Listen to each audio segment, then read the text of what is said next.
water and you look through it, you'll see that water is actually very, very, very faintly blue. Very faint. You're blowing my mind. Oh. Really? That's really. why. No. That is your PhD just paid off. Your PhD just paid off. If that question cost you $60,000, I'm happy. Well, I'm not going to say I was in the days before student loans because I'll be shocked. But You're not pulling the wool. This is absolutely kosher. And if you have liquid oxygen, then that's a very, very pale blue. And then, in fact, solid oxygen, you've got about 6 different forms of solid oxygen, and they can be all colours, even red, believe it or not. just amazing. So, Very good, Professor Blackman. Thanks for being on the show. You're kind of blowing our collective minds this afternoon around the country. Although Mike disagrees. He says passion will not pay the bills. Always follow the money. And on that note, I'm following the weekend as you are all. Have a great weekend. Jenny Giblin, Edamon, thanks. Big thanks to Sam Hollis, my producer. Lisa Owen and Checkpoint is next. See you Monday. Kia ora.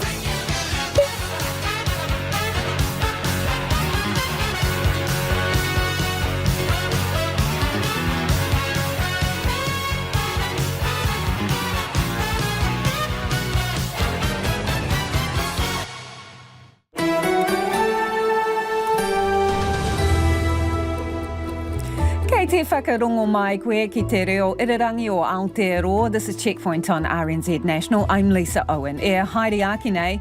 The fur is flying over passenger gnarl-ups at Auckland Airport just as the school holiday rush takes off. So who is to blame? The Airlines rep joins us. It's not the kind of resort cocktail you want to be served. Torrential rain, landslips, forestry waste and a chaser of boiled water. We asked the gondola operator about its tree felling and talked to a business with slash at its front door. We go live to Southland Emergency Management for the latest on the weather. Buckle up, petrol head heaven, handbrake slides into the Manawatu this weekend. And apparently the Warriors are up to something as well. Well, we'll check in on that too. You can watch us live on the RNZ website and Freeview, Channel 50.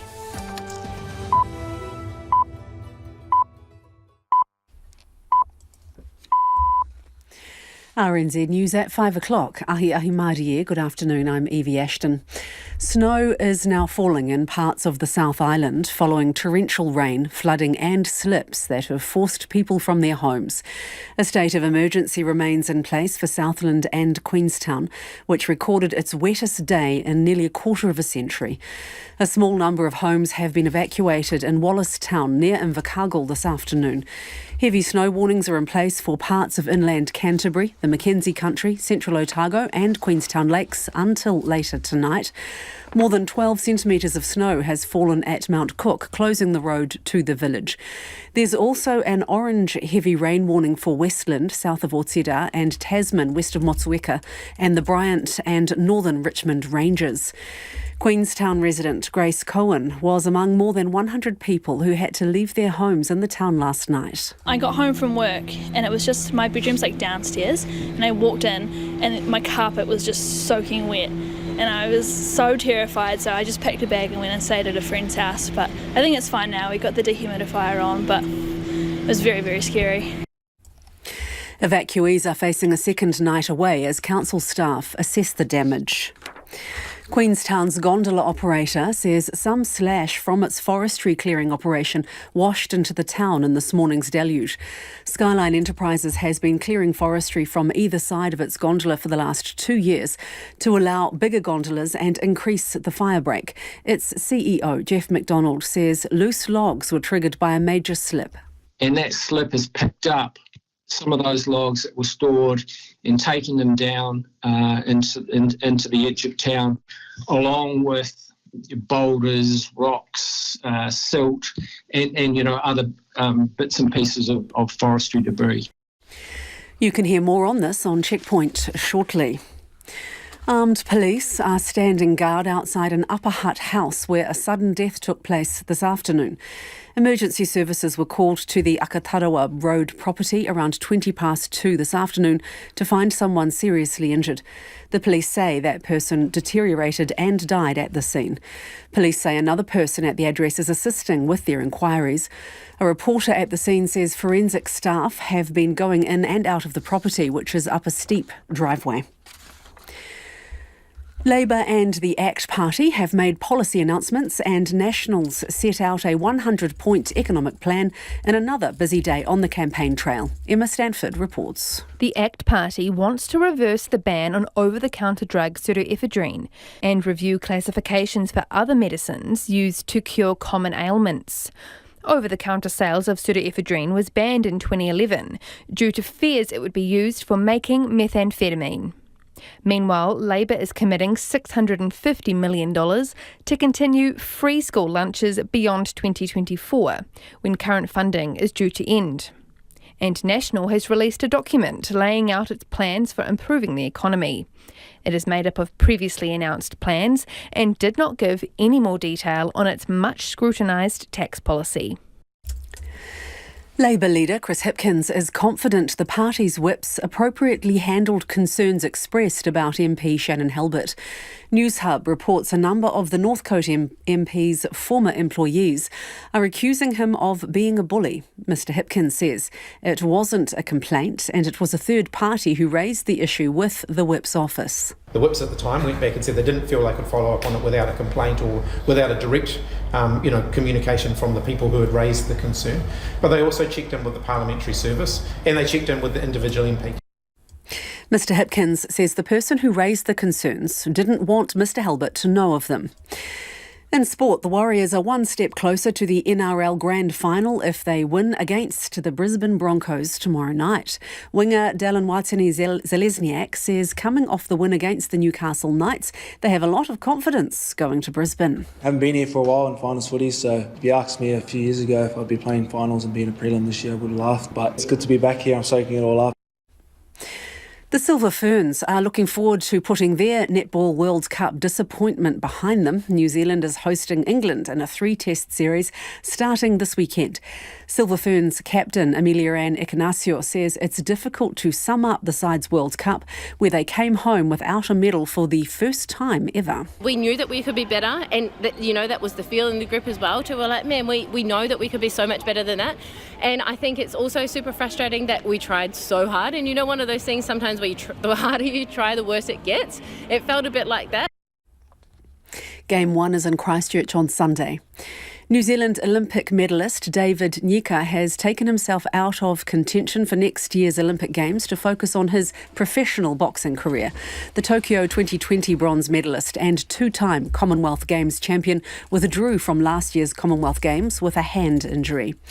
And American AJ Evans, a 2014 Olympic bobsled bronze medalist, has filed a lawsuit alleging that Dr. Jonathan Wilhelm, who worked on Team USA's medical staff, subjected her to nearly a decade of sexual abuse and harassment during treatment. That's the news. Tomorrow morning, the much maligned bat, a virus reservoir, could also be good for our health. Emma Teeling is working on mapping all bat genomes. Olive Jones's history of the anarchic Graham Downs community describes what can happen when there are no rules. And David McAllister on making the Eurocentric colonial art of ballet relevant. Paul Kim, hello. Join me tomorrow morning from 8 on RNZ National. You are on Checkpoint next with Lisa Owen. Right now, the short forecast from Met Service to midnight Saturday. From Northland to Taranaki, including Coromandel, Bay of Plenty and the Central High Country. Mostly cloudy with isolated showers today. Rain tomorrow with heavy falls about Taranaki tomorrow and elsewhere from the afternoon. For the remainder of the North Island, isolated showers, periods of rain spreading north tomorrow, possibly heavy in the south in the morning and in the evening. Marlborough and Nelson, periods of rain with heavy falls, easing for a time tomorrow. Bulla and Westland, heavy rain spreading north, then easing from the south later today. Isolated showers tomorrow. Canterbury, rain with heavy falls and snow, lowering to 100 metres, easing overnight. Mostly cloudy and isolated showers tomorrow. For Otago, rain with snow above 400 metres, easing to scattered showers this afternoon and evening. Fiordland and Southland, cloudy areas with isolated showers. And Rekohu, Chatham Islands, cloudy periods of rain from tomorrow afternoon. It is 7 minutes past 5. I'll have traffic news and headlines at about 20 past 5. Ngā mihi Evie, tēnā koutou katoa, no mai, haere mai, ki checkpoint I tēnei rā, ko Lisa Owen tēnei. Tonight, Queenstown is under a state of emergency after its wettest day in 24 years. We'll go there shortly. But first, it's officially the school holidays, and 15,000 passengers are expected to pass through Auckland Airport tomorrow. But brace, because traffic jams in the arrivals hall are already causing heavy turbulence between airlines and the airport operator. The airlines say passenger congestion is causing unacceptable and frustrating delays, and the arrivals hall is swamped even when it is well below its rolling passenger target. Auckland Airport's hit back, saying only 51% of international flights are arriving on time, and the worst offenders only arrive on schedule 26% of the time. Last Sunday, during peak congestions, patience was tested, with some passengers waiting up to 2 hours to be processed. Auckland Airport says in that case, 8 of 23 flights were late and staff were off sick. Board of Airline Representatives Executive Director Kath O'Brien describes the situation. At Auckland Airport these days, as passengers who travel will know, we are seeing real congestion in the arrivals hall in particular. So we're seeing, you come down the stairs into arrivals and we're seeing people queuing, for up to 2 hours to try to arrive into New Zealand. So whose fault is this? Look, I would say that Auckland Airport is telling airlines that it can receive 2,150 arriving passengers per hour on a rolling 5-minute basis. That's what airlines have booked for, that's what networks have planned for, that's what slots are arranged for. And actually, they can't. So we're seeing, arrivals really once you get to sort of 15, 16, 17, 1,800 passengers an hour, things really start to seize up and not work anymore. And that's for a range of reasons. The airport, as we all know, has been underinvested in and requires significant investment and is now a construction site. And, it will be for 8 years or more. So that's part of it. Here's the thing, Kath, because they say that you guys, the airlines, are a big part of it. You're only arriving on time 51% of the time. So that means basically half your flights are not arriving on time, and that has a knock-on effect. Yeah, look, for sure. And it is really common in aviation for flights to arrive a little bit before or a little bit after the planned time. I'm sure you would have caught many a flight and you'll either be pleased you're a wee bit early or annoyed you're a wee bit late. And, that is because, at offshore airports, you'll have, challenges with gate allocation or operations there. You'll have weather. You've got different weights of the aircraft. You've got different flight paths. And eventually you get in and with luck, you get in when you're meant to, but occasionally you do come in before or after. And, look, that is really common. Some of the worst offenders are only arriving on time about 25, 26% of the time. So I'm just wondering how you can highlight the failings of the airport without recognising the airline's failings are contributing hugely to this too. Oh, look, I do recognise that airlines absolutely do not run perfectly on time, like absolutely, right? And the airport has a wealth of data that will show performance data from every direction, and they're able to pull that data out at the touch of a button. And so they know too, right? And so because they know that airlines don't always run on time, and they have years and years and years of data to demonstrate that we don't, which is totally normal in aviation, they should be designing an airport system and managing an airport system that can cope with slightly off-schedule running because it is a normal thing. So they should pad staff and hire more people to accommodate the airline's shortcomings. They should set a capacity flow that they are able to process. So what do you reckon that number is then? Because you said they can't cope with 2,150. So let's be realistic. What do you think the sweet spot is with the current infrastructure you're dealing with? Yeah, look, I've thought a lot about this, and it's not usual for airlines to sit there and say we should have fewer passengers. It's totally unusual. You know, we don't want to be in this position. But I think we are seeing, you know, the airport struggle to process 2150. What's the right number? I'm not totally sure. We certainly see the arrivals hall become pretty inoperable at 1800. And if we were trying to deliver to, 1800, 2000, 24 hours of the clock, that will be a huge challenge. As it is, we don't even get anywhere near 2,150 at the moment. Is part of the answer then for airlines just to have fewer flights, not so many arrivals, not so many passengers coming in, ease off the gas? Yeah, look, I hate for that to be the answer because airlines want to be able to operate to New Zealand. And the challenging thing is that because the airport sets the capacity 6 months in advance of the schedule, airlines have then booked the capacity that Auckland Airport said it had for sale and sold tickets. And so now we're in this position that we have to operate to the schedule that we've published and that we've sold, and yet it is really congested. And I think that's a real problem for New Zealand. So the answer is what, please, in a sentence? Look, I wish there was a beautiful answer. I think that the answer I'd like to see today is that Auckland Airport should manage well their airport. They should manage the day-to-day operations. They should keep close to it. It is not enough just to let airlines and ground handlers, cope on their own. And that is Board of Airline Representatives Executive Director Kath O'Brien. If you've been at the airport recently, let us know your thoughts. How smooth was it? How long did you wait? Text us on 2101 or you can tweet us at Checkpoint RNZ. It is 14 minutes after 5. Kia amo tonu mai. Do stay with us. You're listening to Checkpoint on RNZ National. Queenstown had its wettest day in a quarter of a century today, with mud, debris and forest slash running through the edge of town after a massive deluge of rain. The town got a month's worth of rain in 24 hours. More than 100 homes had to be evacuated, and it's under a state of emergency. Ashley McCall and cameraman Angus Drever are in Queenstown. Legions of contractors armed with brooms and water blasters are scraping the muck and debris from streets below Bob's Peak, which is cordoned off due to the massive unstable slip gouged into the hillside alongside the famous gondola.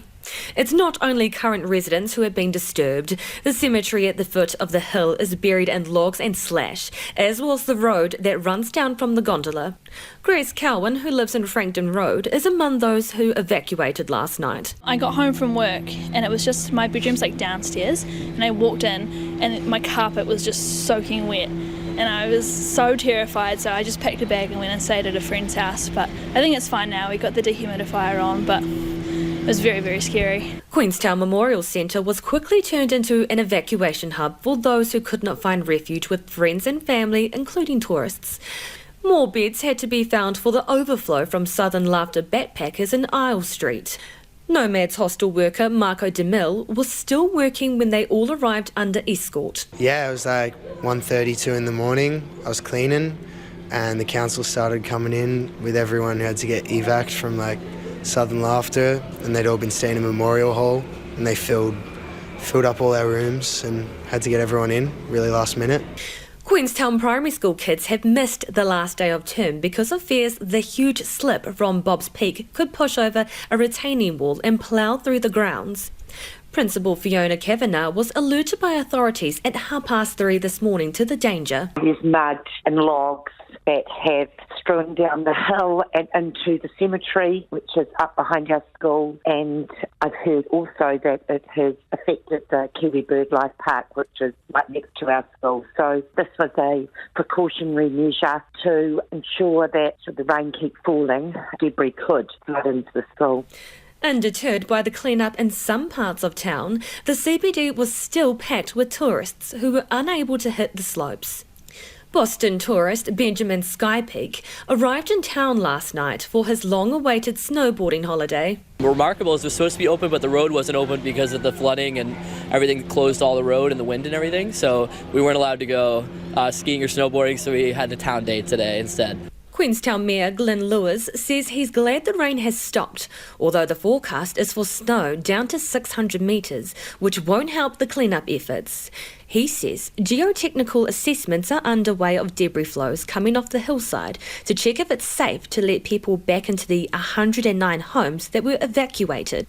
But there's still a question mark over the peak itself. The initial assessment from the geotech engineers is there's still some soil and detritus in the creek formation. So as long as it's dry and not raining, we can nibble away and move the flow.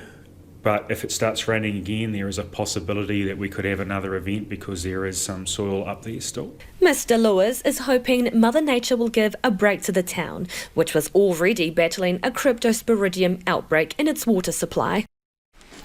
And if you were listening to that on radio, we'll put a video version of that story online. Matt Wong is a Queenstown councillor and owns iFly indoor skydiving on Brecon Street, where the debris from the slip and forestry slash ended up, and he joins us now. Hi Matt, how are you doing? Yeah, kia ora. I've had better days, but hey, I guess I've had worse days too, so it's just another event in the Mother Nature's idea of what she wants to throw at us. So what is or has the damage been around your business and the forestry slash? Can you just describe what it was like? Yeah, well, I got here this morning to see, I guess, the aftermath of the flooding, and I think it was a bit of a flash flood event in the dark hours of this morning. When I got here, it was mainly just debris that was left over, and fortunately, most of the businesses on the street, they weren't affected by the flood at all, so it actually ran down the opposite side from all the businesses. So the great news is that the cleaning crew's in here, they're working right now and working tirelessly, and hopefully we get our businesses open again, hopefully tomorrow. So where do you think that the logs and the slash came from? Yeah, well, over the last year or so, they've been clearing forestry up on the hillside here where the gondola is. And there was a lot of leftover debris from that and slash, so that's obviously made its way down the hill in the flood, and that's where it's all come from. So Matt, I think it's just over your right shoulder there. We can see in the picture behind you, if you could just angle around. Is that what you're talking about? The hill behind you there is where it's all come down, is it?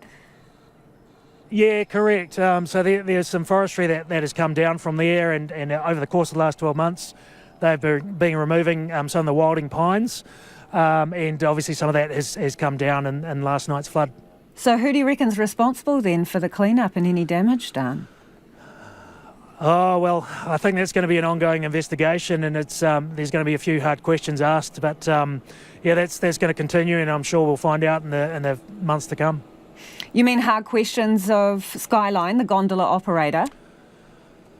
Oh, well, I think everyone that's involved in I guess the events that led up to last night. Obviously, there was some slash involved, so really comes down to the assessment that was done at the time when those trees were felled and how stable that was. And yeah, as I said, it's not my area of expertise, but someone will be looking at that very closely in the next few weeks or months, I'm sure. Town's got a bit going on at the moment. You know, you got that boil water notice, you've got this, clean up, and it's the school holidays. Where does that leave you? Yeah, it does. I mean, like, we've got a few things going on, and we've had COVID over the last 3 years, so we've had our fair share of events going on. And look, we've always bounced back, and the reality is Queenstown never closed. So over the events of the last 24 hours, Queenstown was open the whole time. It's just pockets of isolated areas that were impacted, like Brecon Street and our business here. So we're hoping to get those open pretty soon and ready for the school holidays, which technically starts tomorrow. So if we can get the full town open and ready to go, we shouldn't have to miss the school holidays. Do you reckon people will be put off though? You got what, a 7-day state of emergency, don't you? Oh yeah, look, Kiwis are pretty resilient. I've actually got family that are visiting from Melbourne right now, and they flew in today, and that certainly didn't put them off. And I showed them around some of the affected areas just to show them what the impact was. And I said, look, it looks like we're cleaned up and we're ready to go for tomorrow. So, you know, I think the message out there right now is we're certainly open for business and we're ready to go. Appreciate your time, Matt. Best of luck for the school holidays and everything to come. That is Matt Wong, who is a Queenstown councillor, and his business is on one of the streets that got hit by the slash there. 21 minutes after 5 and you're with Checkpoint on RNZ National. Homai or whakaaro, we would love your feedback on anything you've heard on the program this evening. Do get in touch. Let us know about your experiences at Auckland Airport, good, bad or ugly, 2101 on text. You can tweet us at Checkpoint RNZ. Also interested in if you're down south near Queenstown, how you're doing in the clean-up with school holidays. Obviously, officially, the starter gun has gone off for them. The email address, checkpoint@rnz.co.nz. Evie's here with the headlines. Ko Evie anō tēnei. Airlines say passenger congestion is causing unacceptable and frustrating delays at Auckland Airport's arrivals hall. But the airport operator says just over half, 51%, of international flights are landing on time. 15,000 passengers are expected to pass through tomorrow as the school holidays get underway. Queenstown is under a state of emergency after the wettest day for 25 years, leading to flooding, slips and more than 100 residents forced from their homes. Large parts of town are also under a boil water notice after an outbreak of stomach bug cryptosporidiosis. But Mayor Glyn Lewis is confident the town should be mostly back to normal in a few days and is urging holidaymakers not to stay away. Armed police are guarding an Upper Hutt house where a person with serious injuries died this afternoon. Another person at the Akatarawa Road property is assisting police inquiries. Labour leader Chris Hipkins says he's confident party whips appropriately handled concerns about MP Shannon Halbert, who has reportedly been accused of bullying by former staff. Mr Hipkins says a third party raised the concerns with the whip's office and didn't want Mr Halbert to know of them.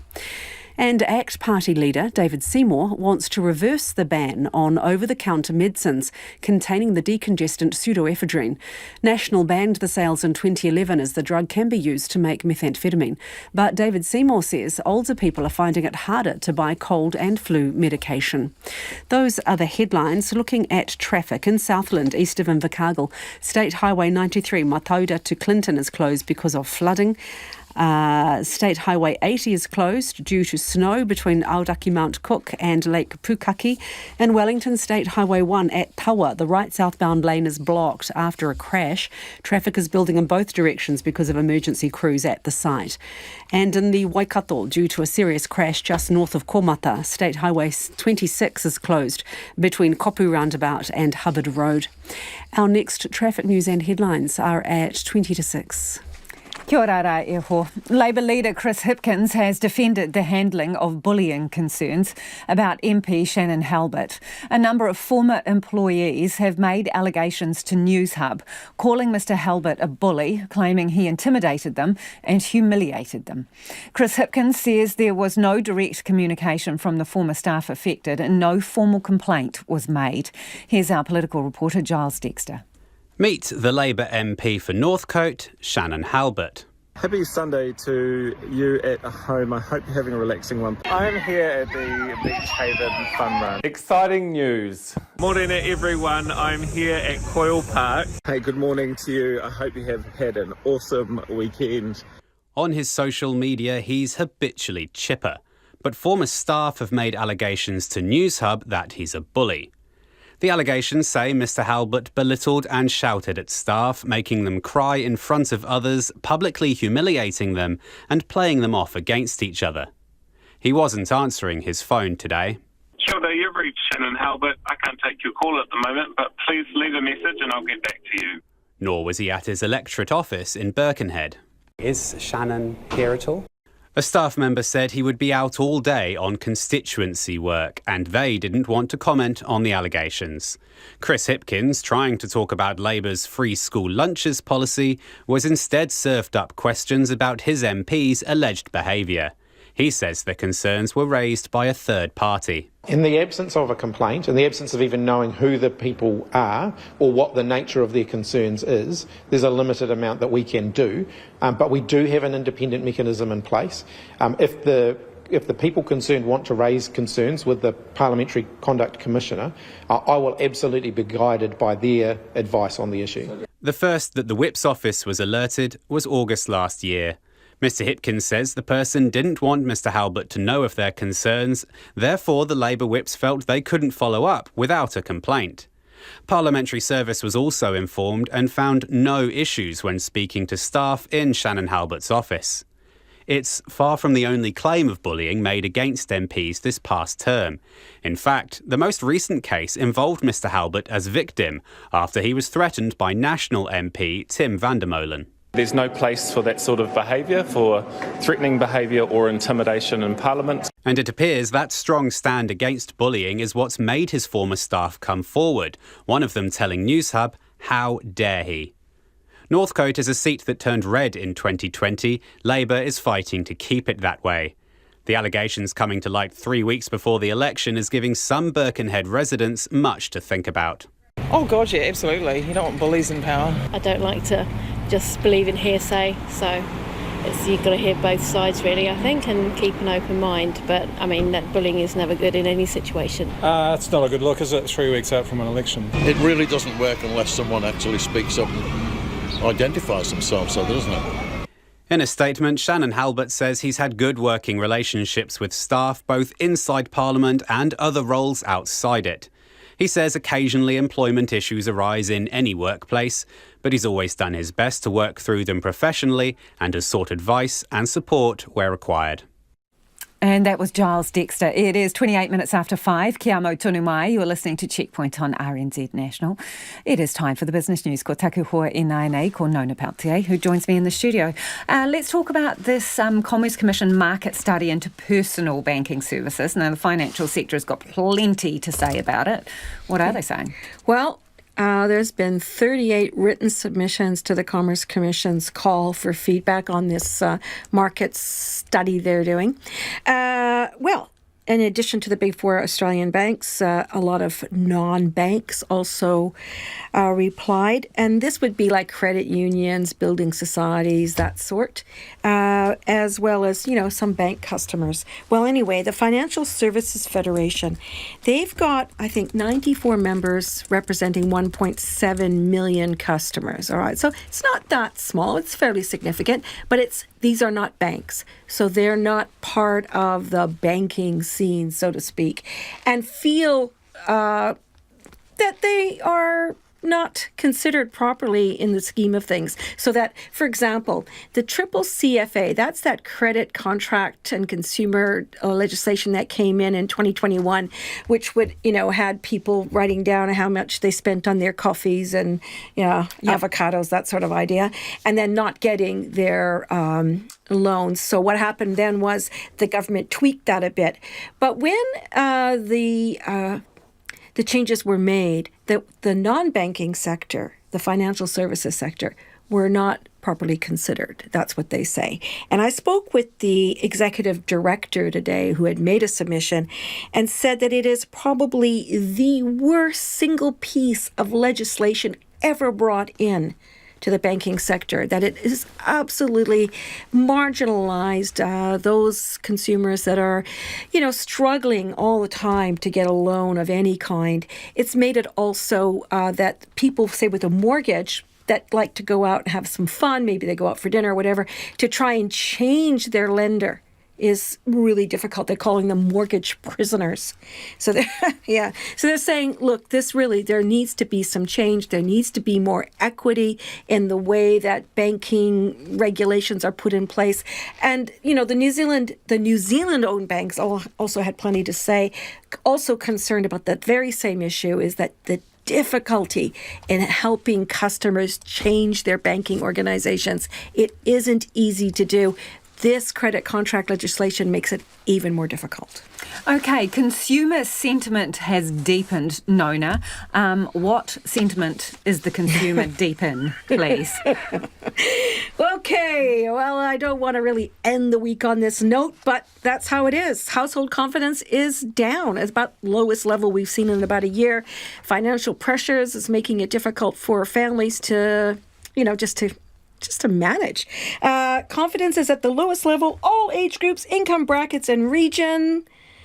And this is the Westpac McDermott Miller Consumer Confidence Survey. They're saying that they expect consumer confidence to remain soft all the way into next year.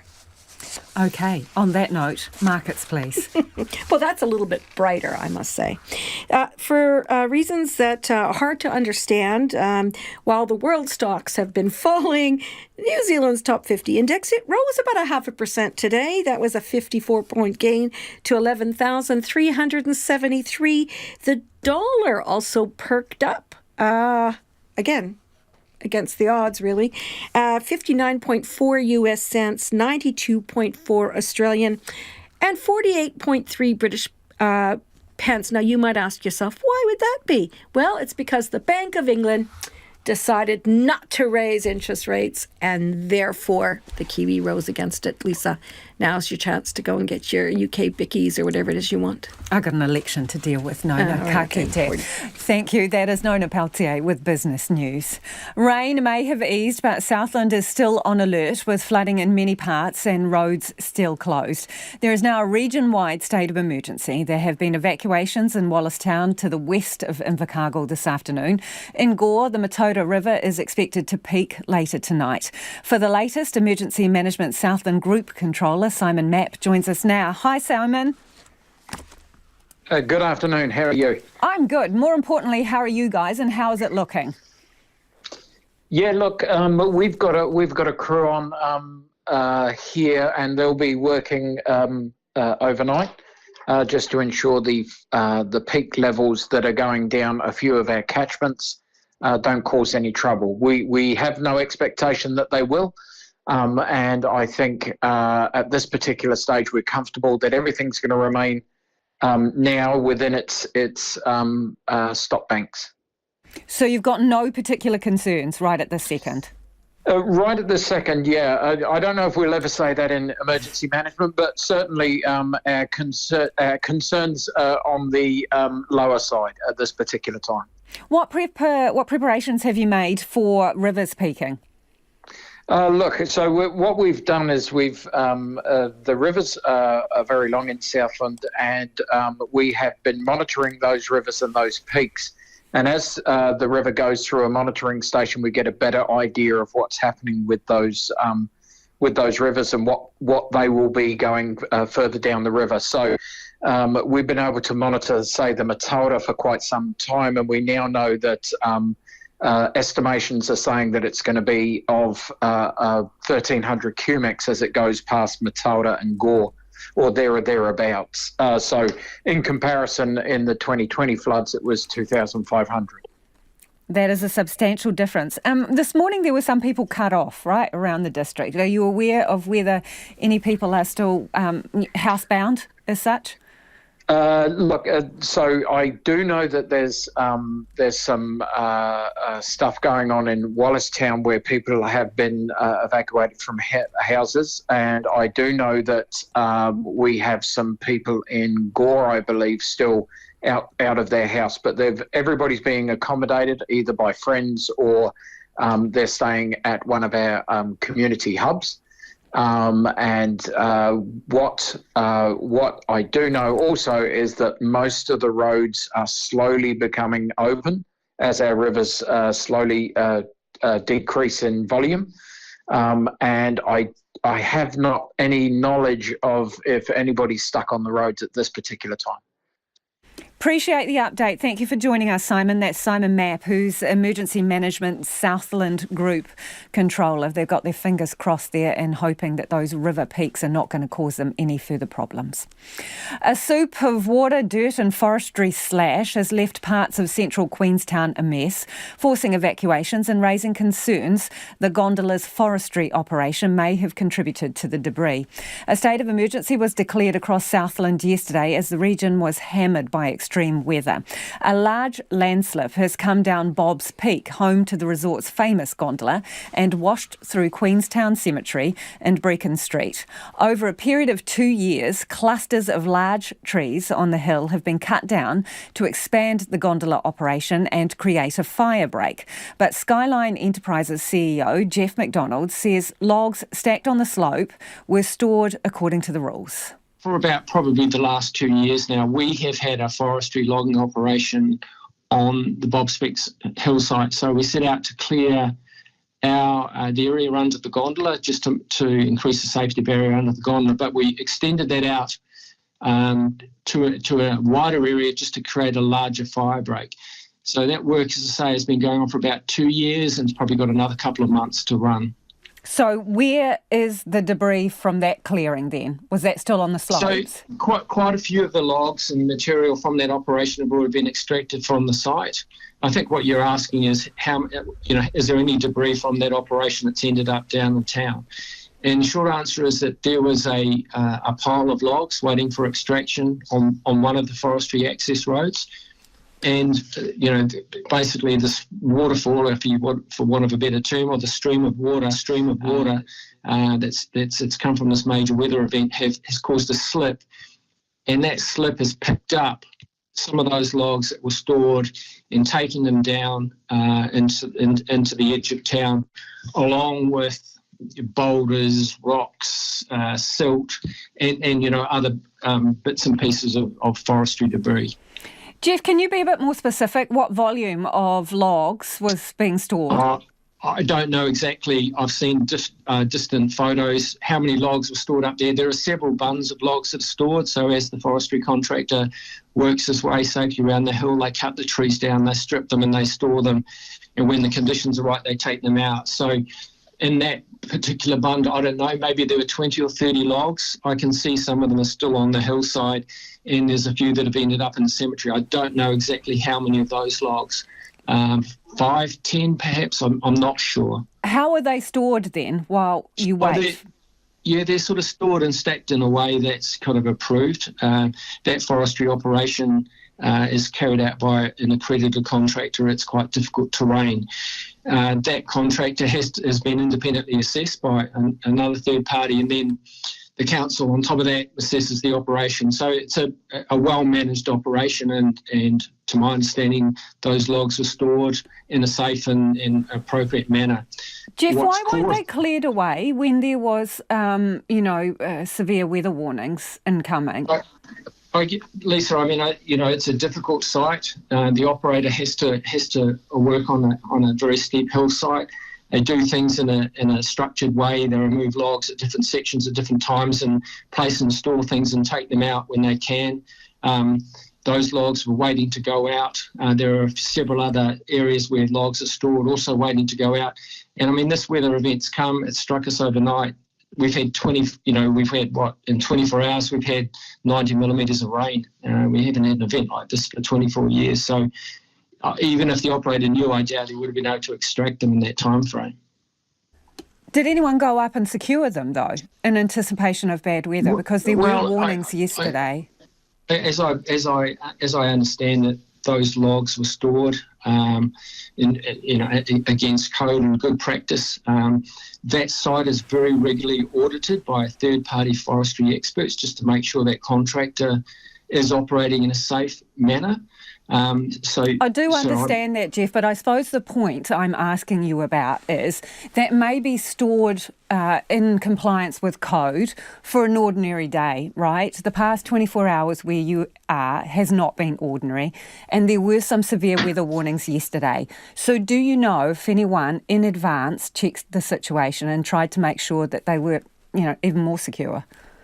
I don't know for certain, but I do know that we have a very safe logging contractor who would have, I'm sure, thought about those sorts of things. We haven't had an incident like that before. So there are businesses in the street below that are now closed as a result of the debris. Yeah. Not particularly happy. Have you been down to have a conversation with any of them?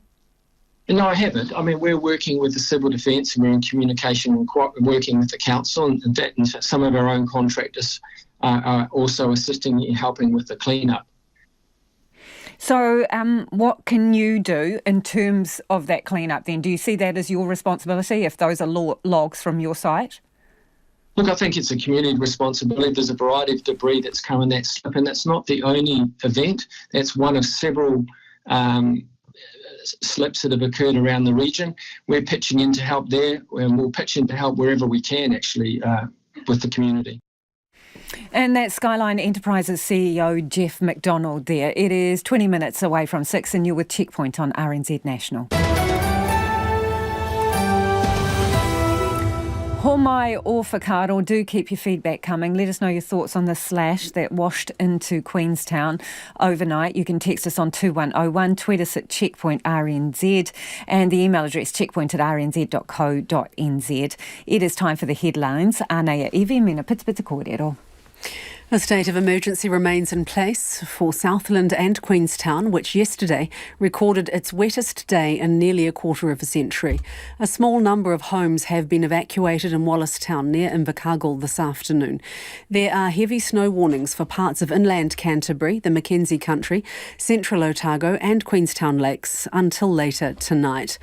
Queenstown also now has 23 confirmed cases of stomach bug from the parasite Cryptosporidium and an outbreak associated with its water supply. But local councillor Matt Wong told Checkpoint the town is open for business and visitors shouldn't be put off. A woman has been charged over a fatal crash in Hastings more than 3 months ago. Ian Charles Johnson, who was 73, died in hospital nearly 3 weeks after the collision between a vehicle and a motorbike on St Albans Street East on June the 13th. An 18-year-old man is due to appear in the Rotorua District Court tomorrow after shots were fired at a vehicle in Rotorua. Police were called to Malfoy Road just before 2 in the afternoon on Tuesday after reports of occupants of a dark-coloured sedan firing a gun at a white ute. And a small volcano near the Philippine capital Manila is spewing out above-average levels of sulphur dioxide and volcanic smog, with authorities closing schools and urging people to stay indoors. The 311-metre volcano, called Tal, last erupted in January 2020, releasing a 15-kilometre high column of ash and steam. Those are the headlines. Looking at traffic in the Waikato due to a serious crash just north of Komata. State Highway 26 is closed between Kopu Roundabout and Hubbard Road. In Canterbury, snow has closed State Highway 80, Aodaki Mount Cook to Lake Pukaki. And in Southland, State Highway 93, Matauda to Clinton is closed because of flooding. Our next news and weather is at 6 o'clock. Ngā mihi, Evie. Let's get to some of your feedback now because it's coming in thick and fast about airport delays, getting through the airport at Auckland Airport. This person says a wee bit late. That's a reference to the number of flights that don't come in on time. Air New Zealand flight from Brisbane on Monday, 3 hours, 6 minutes late taking off. Nothing offered, says this person. Another says arrived recently on time from Melbourne, waited 25 minutes for a bag and then 55 minutes in biosecurity. Heaving, they reckon. Another listener says, my wife arrived into Auckland at just after 4 o'clock last Tuesday. We got to the car at 7 p.m, nearly 3 hours to process through customs. It is outrageous, the worst I've ever experienced. And this one from a listener who says, my friend and I arrived back in New Zealand from Melbourne Friday the 8th. We got through customs after arriving at 6 p.m, got through customs at 9:30. They refused to let transitioning passengers heading for domestic flights to go through in a separate row. We are 70, had to run to the domestic terminal, missed the flight, as did others flying to the regions. We then had to queue again for accommodation vouchers and again for a bus. All up 12 hours before from entering Melbourne Airport to getting to our accommodation. Thanks for your feedback. Do keep it coming. Text us on 2101 or you can tweet us at checkpointrnz. And don't forget the email, checkpoint@rnz.co.nz. Warriors Mania is going global as the side treks across the ditch to take on the mighty Broncos. We found out the vibe on the streets of Brisbane and around the world. Jonty Dine reports. Up the wires. Up the wires. Up the wires. Up the wires. Up the wires. From the UFC to the NBA, Parliament chambers, and even the top of Machu Picchu, the Warriors' catch cry is being heard across the planet. A Kiwi invasion is set for Queensland this weekend, with Warriors fever reaching boiling point in Brisbane. Khan Wirapa will be one of thousands proudly representing the country and says it will be a home away from home for the side. Normally it's pretty good at Suncorp. I've been to most of the games here since 2010 and the Kiwi turnout's pretty cool, man. He and his fellow Kiwis in the crowd will bring the noise. It's going to be Broncos supporters dominant, but I'm pretty sure the Kiwis that are there are going to make make themselves heard. Fellow diehard fan Kyle Fenton plans to drown out the Broncos support. I know all the Warriors Nation and all the Warriors supporters up in Australia. They're coming all the way from Sydney and stuff. So I know all of them. We've got the drum ready to go up from Sydney. I chant nearly 24/7 at all the games with the drum. There'll be more Broncos supporters there because it's in Brizzy, but I still think with the heart and soul of the Warriors fans cheering, we'll be able to neutral the ground out. Fenton says the excitement on the streets has been palpable. Oh, bro, you can just tell. Like, even the fans in New Zealand that have travelled over after they beat the Knights, but in Brisbane, just in general, it got, like, the tickets went on sale for the members on Monday, and nearly all the tickets were nearly sold on the Monday. Luckily, the Ticket Tech allocated more for the general public, but it was funny because the Warriors Bay and the away bay were the first ones to sell out before the Broncos Bay, and everyone got sold out. For game day, the pre- and post-match will be celebrated at the Lord Alfred Hotel, the bar of choice for Warriors fans. Luke Mellors of the hotel sales team says the relationship they have built has been special. They're absolute diehard, and there's plenty of them in Brisbane. So we've sort of become the official home of the Warriors supporters in Brisbane. Mellors says there are no fans quite like Warriors fans. They do make plenty of noise, which is what we like. I mean, the more atmosphere, the better. And you know, they take up the whole second floor of the hotel here. They've got all their banners up there.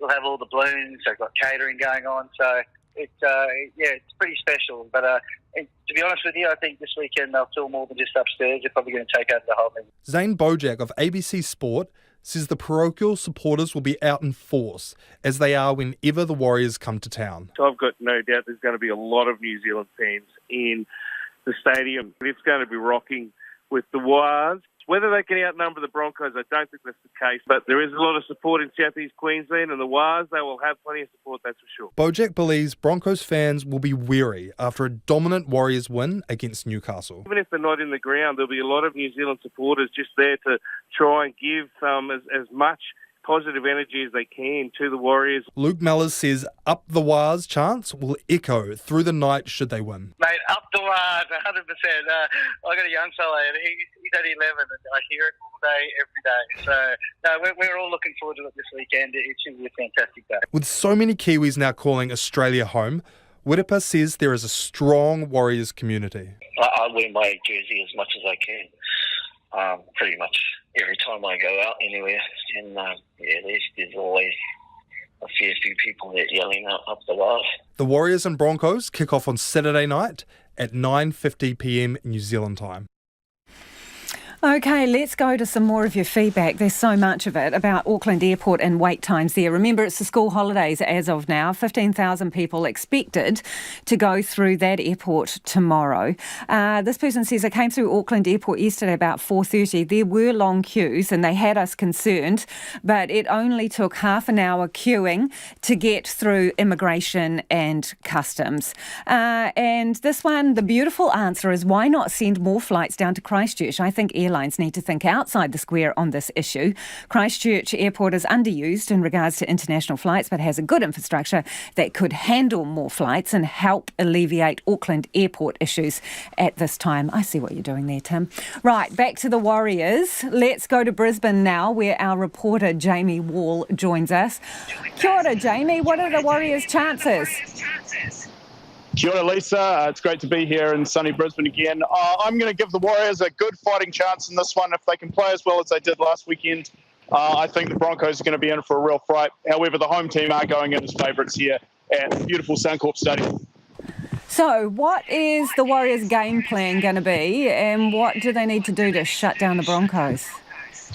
Right, well, it's pretty simple rugby league, really. Just kick into the corners and make sure that the Broncos are starting their sets 30 metres out from finishing their sets 30 metres out from their line or just behind their own side of halfway. So they're kicking to hand instead of land, and they're giving the Warriors a short field to run it back from. What are your estimates on a crowd split, right? Because there's a lot of Kiwis in Queensland. So what are you picking? Yeah, good question, because, of course, the Broncos members do have first pick of the tickets, so there's about 40,000 of them gone already. It is going to be full at 55,000, so I'm hoping that the remaining 15 have been snapped up by New Zealanders over here, but I'm sure, knowing the Warriors, however many are in here, are going to be making their presence felt tomorrow night. Hey, Jamie, that thing hanging around your neck, is that the magic pass to get into the game? It certainly is. There's a lot of people after these, but unfortunately, if you want one, you've got to do a lot of hard work to get one. Hey, you have recently been over in Europe, and I just wonder how far Warriors fame has stretched. Did you see anyone wandering around wearing a jersey over there? Absolutely, I did. Yes, the Warriors were the hot topic conversation among a lot of people over in France, especially the All Blacks themselves. Did see a couple of jerseys in Lyon, where rugby league is not a very big sport, but obviously in Paris as well. And in the lead up to the All Blacks' first test there were quite a few Warriors jerseys going around, and of course the now famous "Up the Wires" chant. You didn't have to wait long to hear that. Hey, appreciate the update, Jamie. That is Jamie Wall, who is in Brisbane, obviously, for the Warriors game. It is 8 minutes away from 6. Kia amo tonu mai. You're listening to Checkpoint on RNZ National. Motorsport royalty will be sliding around dusty rural roads this weekend during the return of a rallying favourite. Supercar and NASCAR champ Shane Van Gisbergen and rally legend Hayden Paddon headline the Daybreaker across 150 kilometres of Manawatu and Rangitikei. Our reporter Jimmy Allingham enters a windy petrolhead heaven. Shane Van Gisbergen has been perfect. He has navigated the streets of Chicago to perfection. The final time. After the 34-year-old's success in his first foray into NASCAR this year, he's off stateside full-time following this year's Supercars Championship, where he lies in second place. But this weekend he's in Manawatu, where the Daybreaker rally marks a return after a decade's absence. Relatively new to rallying, Van Gisbergen spent the morning on reconnaissance. It was okay, just looking around and learning, yeah. I started last year, I did 3 or 4 last year, and this is my second one this year, so haven't done too much, but learning as I go. Dad was a rally driver. I did sort of speedway, quad bikes, and then the racing. This year's 9 stages begin about 6:30 tomorrow morning before finishing at Manfield mid-afternoon. But back in the day, the Daybreaker started and finished at night. Yeah, I used to read about it. Used to start in the middle of the night, hence the name, and then through the days. So yeah, but it's an early start on Saturday, but no night stages, thankfully. And what's your expectation of how you'll do? None, just have fun. He's likely to have more fun in America too if he emulates his NASCAR debut victory. Yeah, it should be pretty cool to try something different. I've done supercars for a long time now, 15 plus years. So yeah, go to America and try that out and try NASCAR and hopefully it's good. Speaking of good, 36-year-old Hayden Paddon is the race favourite and he's in pole position to win the New Zealand Rally Championships to add to his European title this year. First time experiencing these stages, yeah, quite different to anything we've done before. There's a lot of gravel, a lot of loose gravel, so there's a lot of sweeping to be done. Very demanding stages, very long, very twisty, so yeah, it's not going to be an easy day. Rally cars can go up to 200 kilometres an hour, but they're really made for cornering, and Paddon says driving is a team effort. Well, I've got the steering wheel and the pedals, so I've got to control the car, but then, you know, how I control the car is dictated by the pace notes that the co-driver's calling. So before the rally, we go out and do the reconnaissance where we describe our own shorthand description of the road. So I read to John, in this case, he writes it down, and then during the rally, he's then reading that back at the correct timing, and that shorthand description helps me picture the road ahead because it's impossible to remember all the stages, all the corners. It's not like a racetrack. The other 90-odd drivers, including a few from overseas, are welcoming the A1 list of starters. Anthony Jones says it's good to see them in Manawatu, although seeing could be a concern. The dust is shocking at the moment. It's unbelievable. It's 50 metres down the road if you're lucky. Maybe we're going to get some rain by the sound of it. We might get a lot of rain. But if we don't get any rain by the morning and minute intervals, there's going to be hanging dust. It's not the nicest driving in those conditions. In those conditions, self-preservation kicks in. You don't want to throw yourself off the road because there's some huge drops out there. You're a long way to the bottom, so we don't really want to do that if we can help it. Relying on the co-driver quite a lot there with distances and that sort of thing. Organiser Tony McConaughey says if all goes well this year, racing in the dark could return. It used to start at midnight. It's quite difficult in this day and age to make that happen, but we want to dip our toe in the water and make this event run really, really well. And if we can start in the dark next year, that is our goal. We're just sort of putting the feelers out to the drivers to really sort of start thinking and planning about that. That might be enough to lure SVG back from NASCAR for another crack.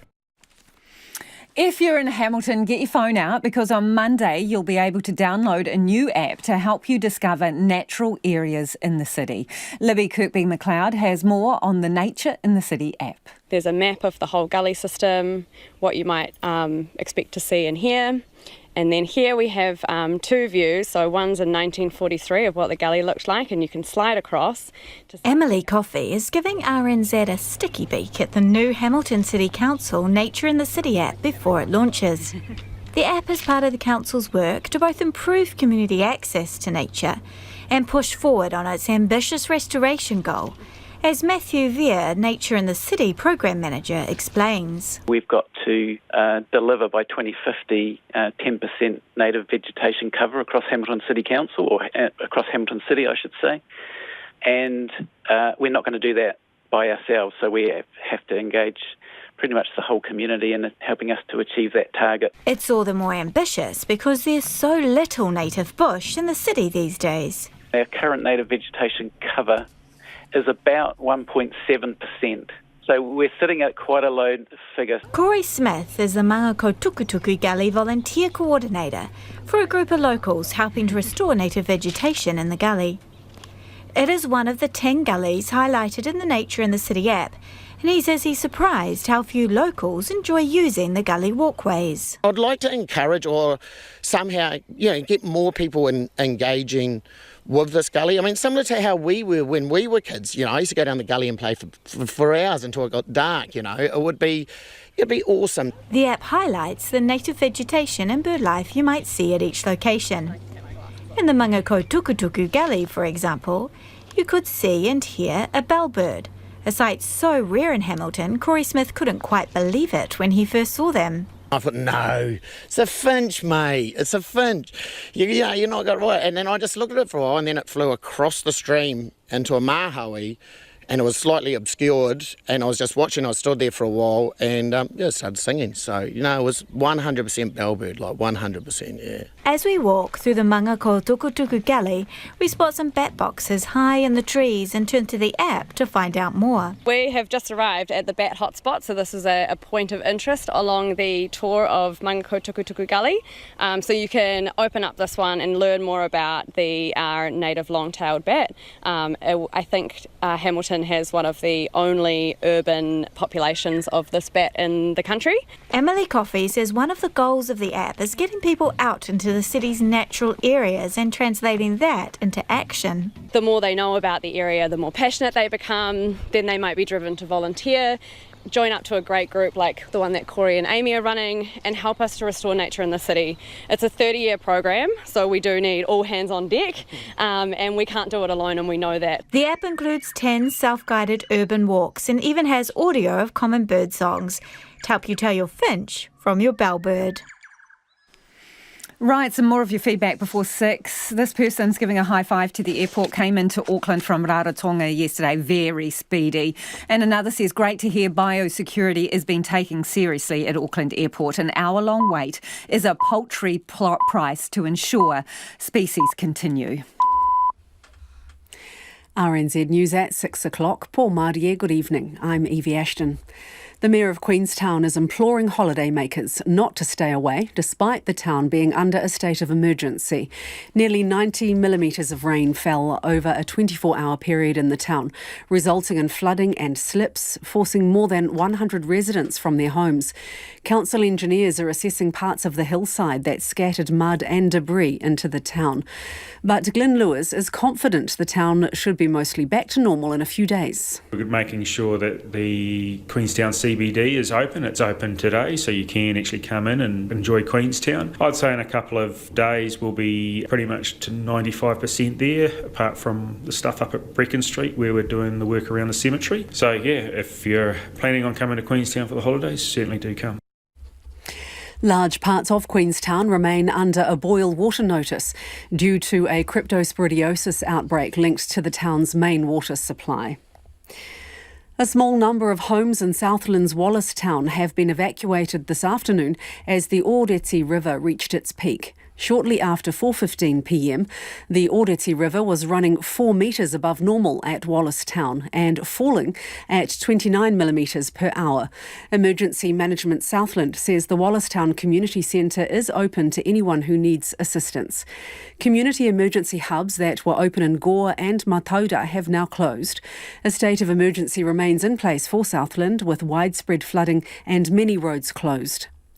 Several closed landfill sites in Southland remain underwater after the region was hit by flooding overnight.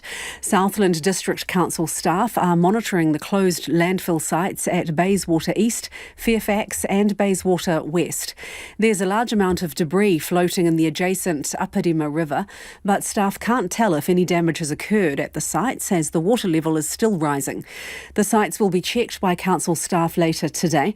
Manhole covers were blown open in most towns and council staff are working to get those closed, assess overflows and begin clean-up where possible. Police are investigating a sudden death at a property in Upper Hutt this afternoon. Armed police have been standing guard outside the Akatarawa Road property.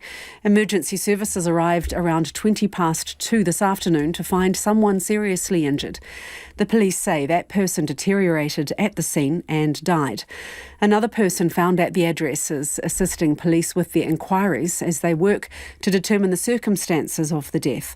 A spokesperson says the public can expect to see an increased police presence in the area while the investigation continues. Labour leader Chris Hipkins is defending how his party has handled concerns about the behaviour of MP Shannon Halbert. He says a bullying allegation was made to the Labour Whip's office, but the complainant didn't want Mr Halbert alerted to the complaint. Ben Strang has more. Newshub reports several former employees of Mr Halbert are accusing him of being a manipulative, scheming, narcissist bully. One said they felt belittled and unsafe. Chris Hipkins says an initial email to Labour's then whip, Duncan Webb, was made in August, but there wasn't enough to act on. Mr Hipkins says it wasn't a complaint, but a third party raising issues. In a statement, Shannon Halbert says it would help him if a formal complaint was made so it went through a proper process.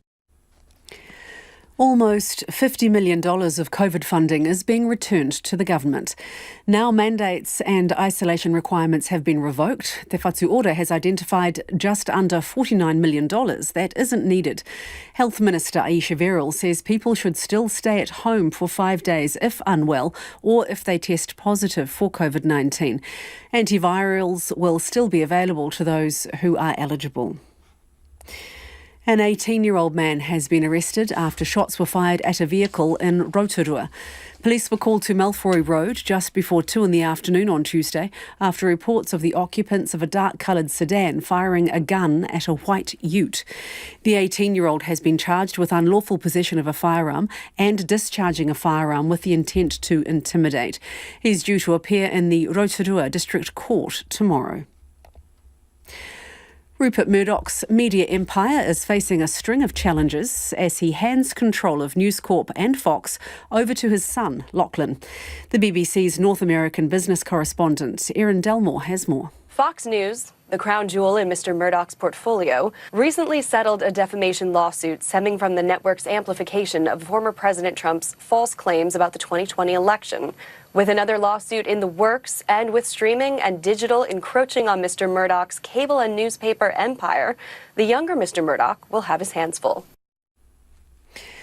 A pet cat has died after being shot 4 times and dumped in a Nelson city centre rubbish bin. The ginger and white cat, named Ralphie, had been reported missing from Atawhai by his owners. He was found in a wheelie bin behind Macpac Nelson in the Wakatu Square car park on Wednesday. The SPCA says Ralphie was shot with an air gun and initial findings show he was likely to have suffered considerably. It wants to hear from anyone with information or any sightings of suspicious behaviour in the Wakatu Square car park or in the Atawhai community between September the 16th and the 19th. And in sport, Liam Lawson's continuing his strong run in Grand Prix in the first practice for the Japanese round. He finished 9th for AlphaTauri, where he is standing in for injured regular driver Daniel Ricciardo for a 4th straight GP. Max Verstappen topped the practice. That's the news. This week on Music 101, we meet Icelandic Chinese jazz musician Leve. Don't you notice how I get quiet when there's no one else around? We pick apart and dive deep into the Silver Scroll-nominated songs by Avondale Bowling Club and the Beths, and Cleve Cameron, the man whose mission to get more people to ride e-bikes, picks his favourite songs on the mixtape. Music 101 with me, Charlotte Ryan, this Saturday from 1 p.m. here on RNZ National. You're back with Lisa Owen next on Checkpoint. Right now, the short forecast from Met Service to midnight Saturday. From Northland to Taranaki, including Coromandel, Bay of Plenty and the Central High Country. Mostly cloudy with isolated showers today. Rain tomorrow with heavy falls about Taranaki tomorrow and elsewhere from the afternoon. For the remainder of the North Island, isolated showers, periods of rain spreading north tomorrow, possibly heavy in the south in the morning and evening. Marlborough and Nelson, periods of rain with heavy falls, easing for a time tomorrow. Bulla and Westland, heavy rain spreading north, then easing from the south later today. Isolated showers tomorrow. Canterbury, rain with heavy falls and snow lowering to 100 metres, easing overnight.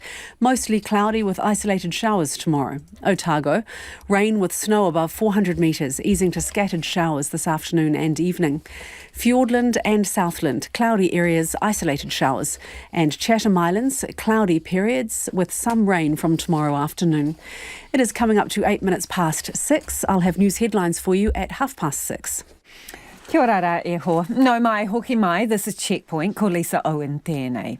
Queenstown is under a state of emergency after a massive deluge of rain caused a slip which sent debris into the town. It's had a month's worth of rain in a day, the resort town's wettest day in 24 years, and it's also dealing with a cryptosporidium outbreak, meaning large areas of the town are under a boil water notice.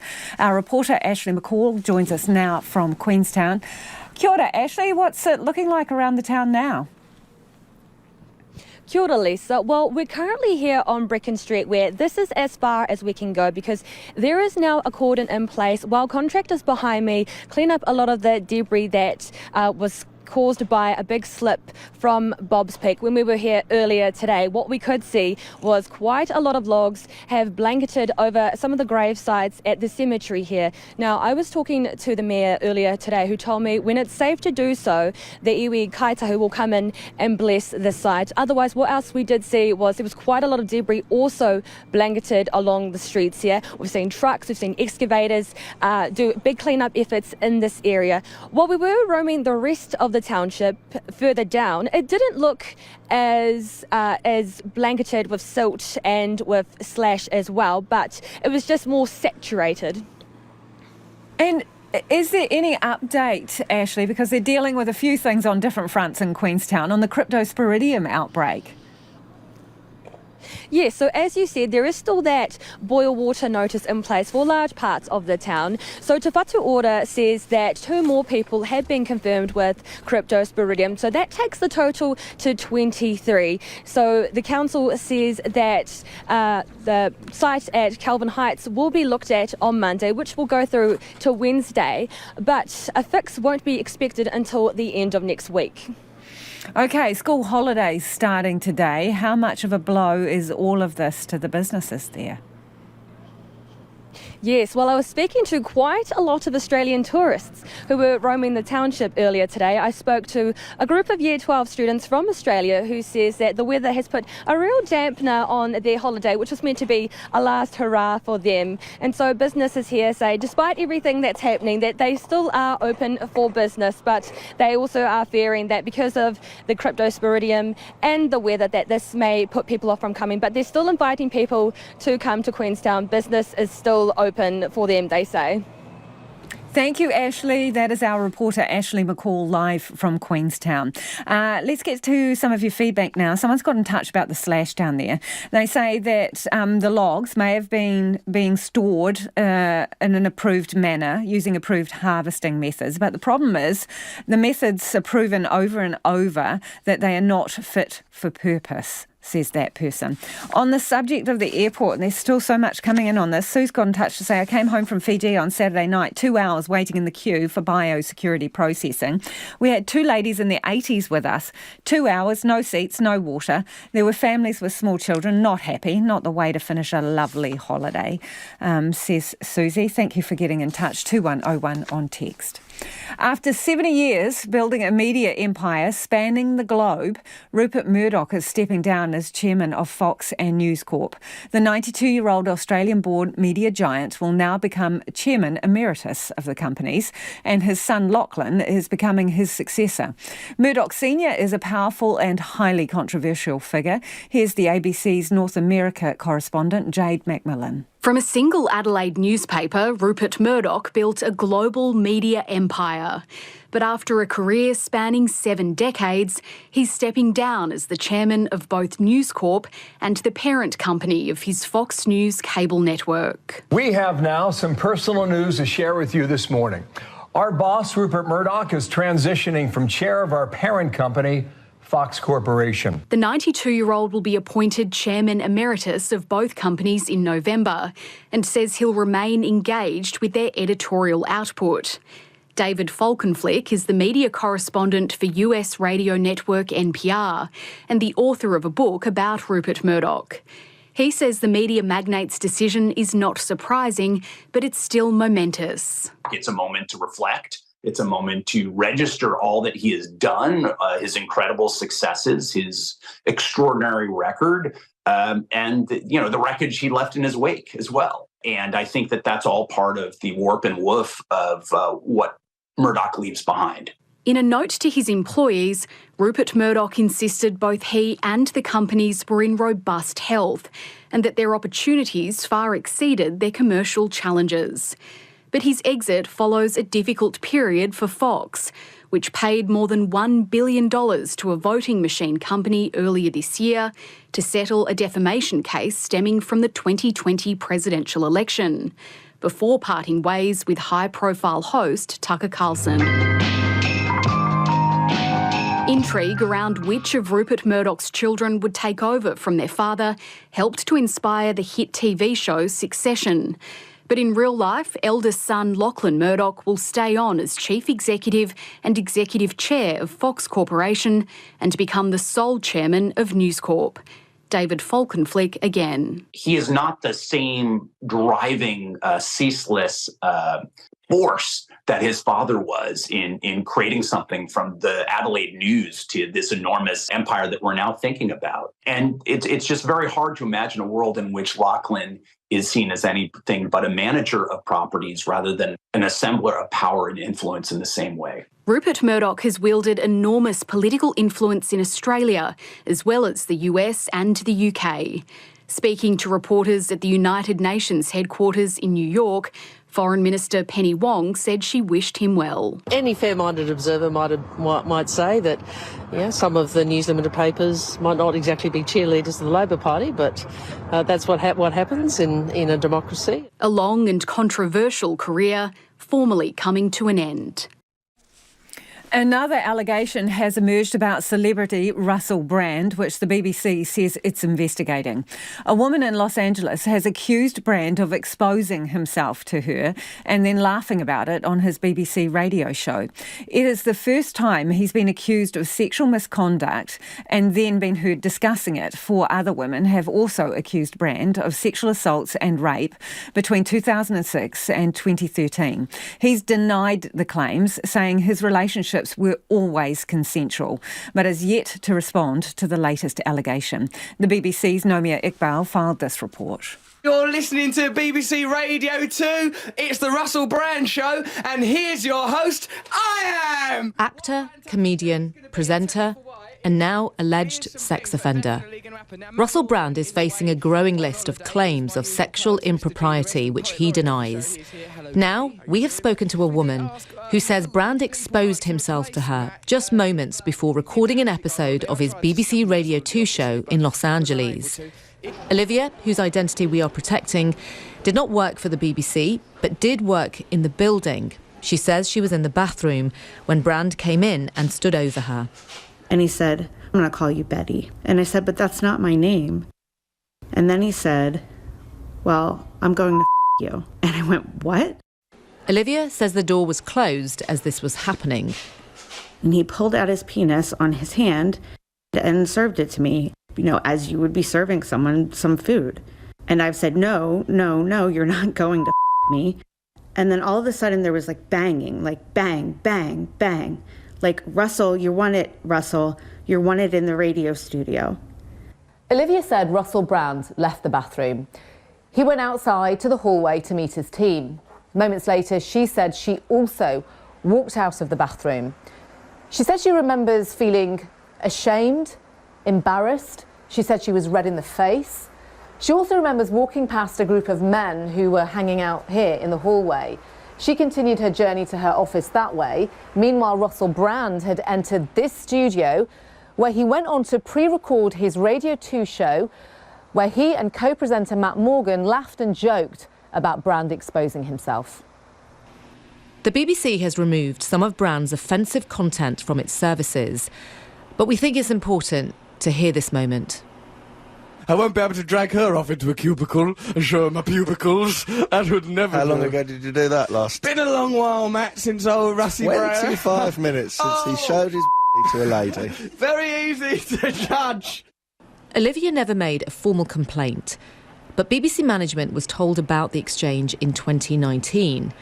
No action was taken. Olivia only recently realised that the exchange had not been cut from the final broadcast. What's your reaction to the BBC now investigating? It's a bit late, but isn't there a sense of duty? The audio that I heard at the weekend was vile. What made the BBC think that was appropriate to go out like that? I just don't understand why they didn't investigate this much sooner. In a statement, the BBC said, "We're very sorry to hear of these allegations and we will look into them. We are conducting a review to look at allegations of this nature, and if the woman who has shared her story is willing to speak to us, we would be very keen to hear from her. We will, of course, speak to the Bureau team and anyone who was working there in 2008 as part of this." Brand's co-presenter at the time, Matt Morgan, told the BBC he was not aware until now of the nature of this encounter. He says the recent coverage is very distressing to read and reiterates his absolute condemnation of any mistreatment of women. In the US, the border city of Eagle Pass in Texas is the latest flashpoint in the growing crisis on what to do with the surge of migrants trying to cross the southern border. Another body was recovered today, a day after a 3-year-old boy died trying to cross the Rio Grande River. Despite razor wire and hundreds of federal agents and state troopers, thousands of people are still managing to cross. CNN's Ed Lavandera filed this report from the border. Dozens of migrants stand in the Rio Grande, moments after forming a human chain to cross the river and through layers of razor wire trying to reach Eagle Pass, Texas. They tell me they're from Venezuela, among them a woman and her toddler. The danger for them is real. 2 people, including a 3-year-old boy, have drowned this week after being swept away in the river current. But after a nearly 3,000-mile journey, they accept the risk. ¿Cuánto tiempo van a esperar aquí? How long are you going to wait here?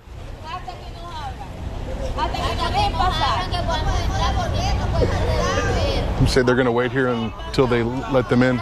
The migrants tell us they've been robbed and attacked on the Mexican side of the river. After hours of waiting, the migrants figure out a way to crawl under the razor wire. In a surreal scene, one man instantly apologized. They wanted to apologize for crossing illegally into the U.S.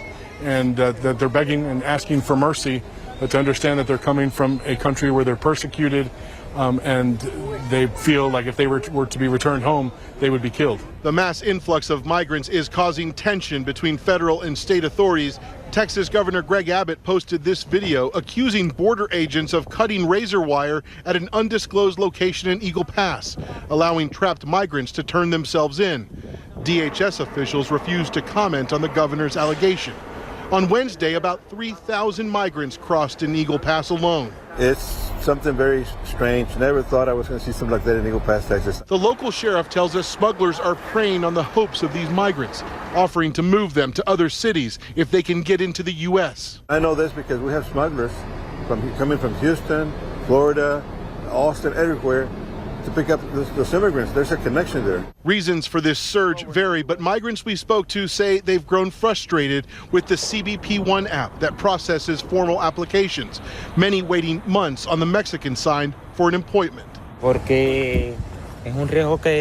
These two men from Venezuela say they crossed illegally because they're desperate and have been waiting 3 months for the appointment to request asylum.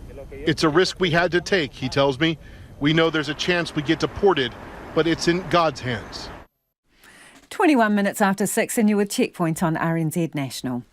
The cost of the war in Ukraine is expensive, but for those soldiers returning from the battlefields having lost a limb, the true price is incalculable. 15,000 men and women lost an arm and or leg in the first half of this year alone, according to official figures released by the country's Ministry of Health. That means Ukraine has seen more amputees in 6 months than Britain did in all 6 years of World War II. The BBC's Orla Guerin is in Kiev to tell the remarkable story of one Ukrainian soldier and his wife. It's a new battle, and a tough one. Every day, Andriy Smolensky tries to regain his strength and improve his balance. Tries to reclaim some of what the war took away. He's still a fighter. In uniform, his call sign was Apostle, due to his strong faith. Andriy led a reconnaissance team until an explosion in late May. I remember how I started climbing a little bit out of the trench, and the next memory is I just waking up in the hospital. It felt like I just were dreaming. Everything was so dark, I thought, oh, what a dark night, and what a weird dream. Andriy lost both eyes, both hands, and most of his hearing. By his side, through it all, Alina. My wife is incredible. She's my hero, 100%. She with me. She supported me a lot. I felt like I have my family, and my family is strong in hard times. And these were the good times. In the Carpathian Mountains. The couple married 4 years ago this month and are bound together now more than ever. The last three months, I started to even love him more because he gave me so much motivation too, so much inspiration. He's still my motivation for everything. He's not the kind of person that would be just sitting on his bed. No, he will try to change the world. Andriy and Alina want to help the many amputees who may follow. Their ranks are soaring. The couple want to show there is life after life-changing injuries. I know before the war, Andriy, you loved singing. Do you miss that? Yes. That's for sure. It's just part of my soul, part of my childhood, you know? So now, when I lost my hands and I cannot play my guitar anymore, it felt kind of sad. But I had my voice. And he's hoping his voice will get stronger so he can sing again as he did before war came to Ukraine and changed his life beyond recognition. The jewel in the crown of China's infrastructure push for Southeast Asia is about to open with the launch of Indonesia's high-speed train. The 142-kilometre track linking the capital Jakarta with the city of Bandung is being hailed as a major achievement in a country badly needing infrastructure. The train has a top speed of 350 kilometres an hour. The ABC's Bill Birtles was on board and filed this report. At Jakarta's brand new high-speed rail station, A group of about 100 people have been given the chance to ride the rails before its official opening next month. Among them, Jakarta resident Dara Wahid. Very excited. We are very excited. That's why everybody wants to try it. What do you think? Cool. And this is amazing for Indonesia. Welcome to the Jakarta-Bandung high-speed railway. At top speed, the train reaches 350 kilometres an hour, matching the world's fastest commuter trains in China. Passenger Eka Ardina says Indonesia, with 270 million people, needs more advanced infrastructure. We cannot imagine that we have this modern train like this. Although first proposed by Japan, it was China that ended up building this train, and a Chinese state company will jointly run it. A manager from the joint Indonesian-Chinese consortium, Davon Krunabat, says the new train is generating huge interest. So I think it's going to be major changes, not only for the transport itself, but also for the whole economy surroundings. Do you think in future this will be the first of many high-speed rail projects in Indonesia? I believe so. For all the excitement, there's also relief. China's state-owned companies are learning that it's much harder to build massive projects in countries where the government doesn't have total control. The high-speed rail is opening 4 years behind schedule and close to $2 billion above budget. And finally, a very famous Englishman speaking French. Oh, well, I'll tell you who it was. It was King Charles addressing Parliament in France on the second day of his delayed state visit. The UK's monarch was talking about being close allies and best friends. By the way, they liked his French so much that he got a standing ovation. The BBC's Hugh Schofield sent this report from Paris. Before even he'd begun speaking, the King was honoured with applause from the parliamentarians gathered in the ornate Senate chamber inside the 17th century Palais de Luxembourg. It was the first time in history that a British monarch had given a speech in either of the chambers of the French Parliament. Combining sections in French with sections in English, the King spoke of his devotion to France, inherited from his mother, and pledged to use his reign to work to reinforce what he called our indispensable relationship. On Ukraine and the environment, it was vital, he said, that France and the UK worked hand in hand. These horrifying events have once more demonstrated the fragility of so much that we hold dear.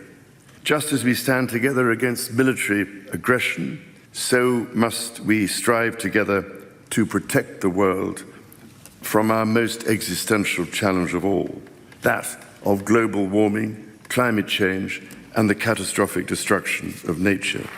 There was another standing ovation at the end. Later, the King and Queen met sports people in the suburb of Saint-Denis. Have we interrupted on your trip? No, well, we've got a day off today. And at Notre Dame, they met firefighters who were at the blaze that ravaged the cathedral 4 years ago, and craftsmen and women who are helping in the reconstruction. Tomorrow, the King and Queen fly to Bordeaux in the southwest for the last leg of their state visit.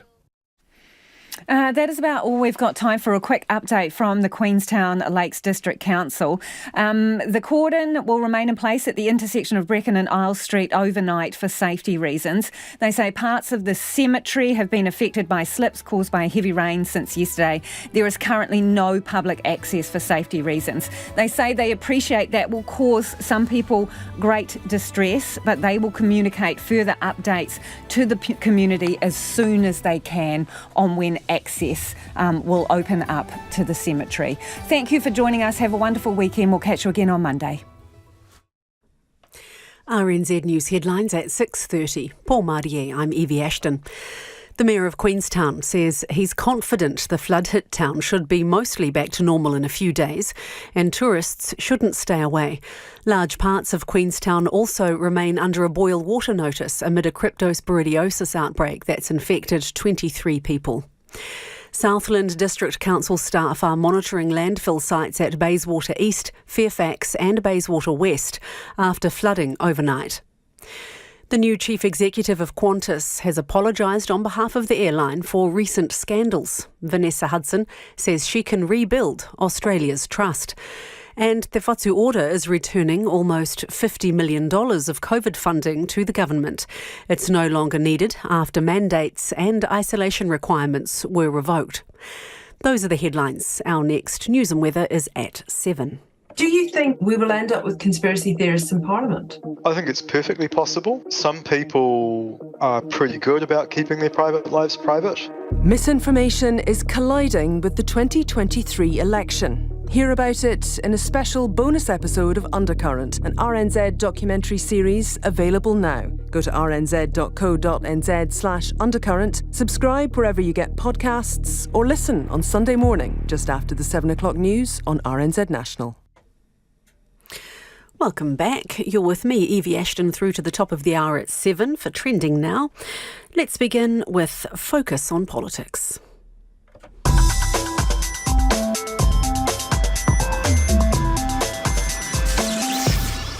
Kia ora, ko Jane Patterson tēnei. Ane te porongo tō rangapomo tēnei wiki. Welcome to Focus on Politics. Week 3 and the campaign rolls on. Debates, polls and a selection of sausage and cheese rolls.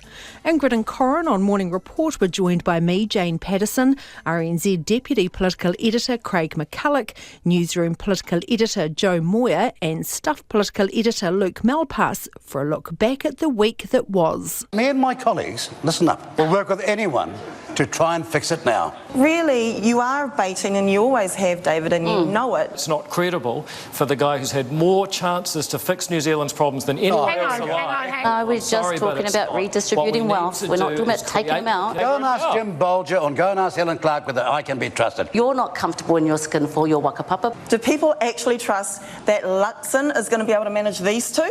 Whereas, like, we can be friends, eh? Yeah. So, like, what are the choices? Trust us, whānau. It's like an arsonist showing up dressed as a fireman saying, I'm here to help and fix it all for you. That means you better get some adults in the room and leave the trousers on, for goodness sake. OK, let's talk about this debate. Everyone's had a bit of a late night analysing this debate last night. It certainly wasn't boring, was it, Jane? It was not boring. It was pacey and it was quite focused in terms of specific policy areas and areas like coalition, which was a fascinating insight into the dynamic between David Seymour and Winston Peters, seeing them on the same stage together last night. Now, Winston Peters, I think, came in a bit more conciliatory. Yes. He's on that cusp. He's polling around 5%. So, obviously, a lot of talk about whether National might need ACT and New Zealand First. So I think he was there trying to stay relevant, saying, hey, I'm not a troublemaker. You can work with me. David Seymour, I don't think quite got there. He was also given the chance but couldn't resist a whack at Winston Peters. There's not a great personal relationship, but they're obviously both trying to present that possibility that actually it could work if that's what the voters end up, if that's where the votes end up lying. If you absolutely have to. Joe, what was your take on it? Oh, it was an incredibly lively debate. I mean, being in the audience, it was hilarious. The crowd was very into it. There was lots of lols. The favourite for me was from Winston Peters when he said that the adults were in the room and they had their trousers on, suggesting I assumed that David Seymour had rocked up in shorts. For the record, he had not. But lots of really, really good quips and one-liners. And I thought Marama Davidson brought an extraordinary amount of energy. Interesting too, because David Seymour and Winston Peters had actually had a debate earlier in the day. The first time they debated each other at a North Harbour business finance event in the afternoon. They were not really kind of firing up. There was very little interaction between them. So I actually think that they probably were saving the energy in the tank and they were ready to go big in a televised debate like we had last night. With these debates, I always think it's helpful to think about what the participants needed to achieve and whether they did that. And I think that David Seymour came in, he really wants to steal those votes from New Zealand First. He wants to pull them over. He needed to make Mr Peters look irrelevant and convince voters that he was the better option. And did he do that?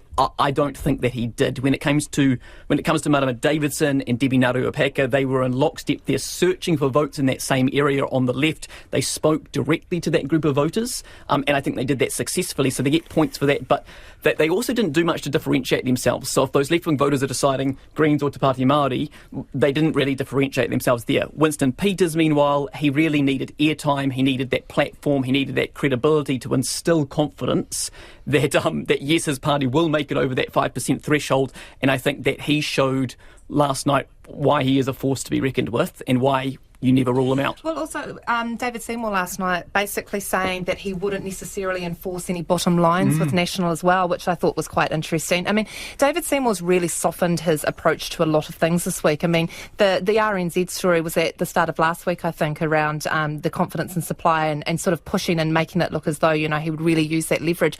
All of that's pulled back in the last week, and you've now got a situation where both Winston Peters and David Seymour are saying that they would work with each other. Christopher Luxon's made it pretty clear he'll work with whoever he needs to in order to form a coalition if they're in that position after October 14. And David Seymour